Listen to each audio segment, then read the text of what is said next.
state will be there to advise them to stay outside the border.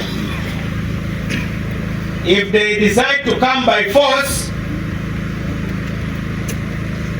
then a command will be given by the commander-in-chief, because we have guns, we have tanks, we have aircraft for the Air Force, to teach anybody a lesson that please don't come back if you don't want to have a bad experience.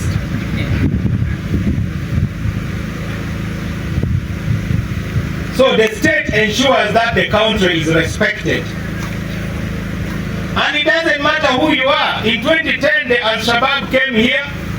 Our people, young people, were watching football, and they released bombs and killed so many people. So our government decided to follow them where they are hiding in Somalia, giving them hell. And that is why they have not thought about coming back. It is not enough to spray mosquitoes in your house. You go where they are breeding and spray there also. So if you know the source of your problems, you go to the source. So that is the first role of the state. The second role is the security of citizens. Nobody should wait for you on the road and beat you up just like that. Nobody should rob you. Nobody should come and take your land. Nobody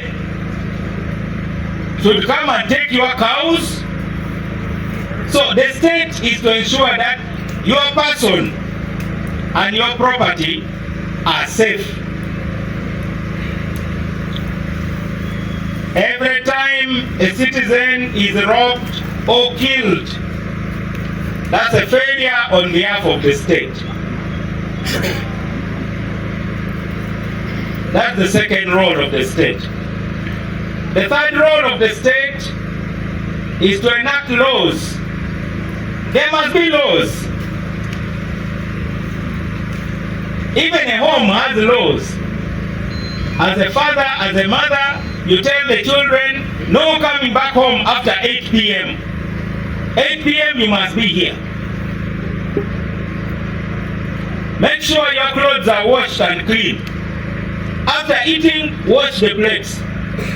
Every morning we all go to the garden because we must have a family economy. So that we have food to eat and the balance we can sell. So that we can have money for school fees.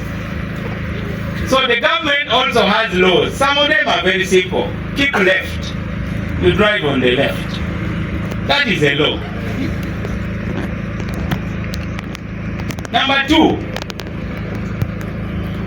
you should obey orders of the police. Right now, the police has closed the road to Karuma because there is a problem. Part of the road has sunk in. So the police is there saying, well, we know you are in a hurry to go home, but for your own safety, please pass via another road. Pay your taxes. That's also in the law. Taxes are paid by those who work, but there are those who don't work, those who are very old and those who are too young, the babies. And it is the taxes which are used for what Honorable Yando called the public goods. So the government enacts laws, and nobody else can enact laws. So if there is somebody in a village who decides to set up their own law, that one is always called a rebel. Because only the government should pass laws, either through the local government councils or the parliament. And then finally, number 4, sometimes citizens quarrel. They have disputes. So it is the role of the government to adjudicate the disputes. If my neighbor has encroached on my land, I don't get a panga and say, please move away, or I proceed to cut him. I go to court. Then the court will say, you have encroached on your neighbor's land, please move your boundary. And if the neighbor refuses, and maybe they have built a structure, the government will send court bailiffs and they'll knock down the house lawfully. So disputes among citizens are settled. So you should be clear in your mind about those 4 duties of the state: territorial integrity, protecting your life and property,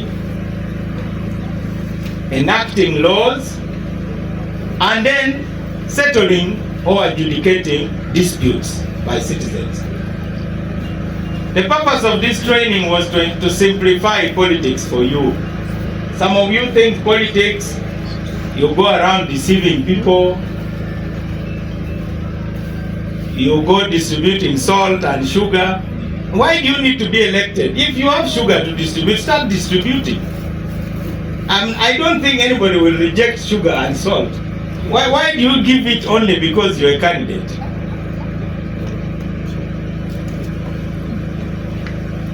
I've been told you've been brilliant students.